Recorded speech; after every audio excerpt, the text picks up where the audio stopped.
Hey everyone, welcome back to another YouTube video, and in this video I'll be showing you guys how to fix the Google Drive file not opening in Docs or Sheets.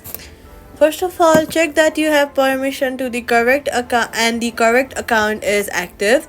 Next, we are going to upload the file in Safari and in the app if the app viewer fails. Next, convert incompatible formats to a supported one and reopen.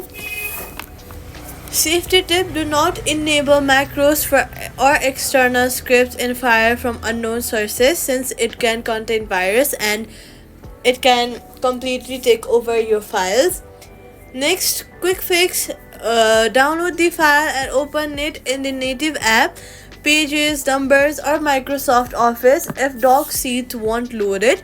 And that's it. Subscribe for more fixes and tutorial. Thank you all for watching this video, and I'll see you guys in the next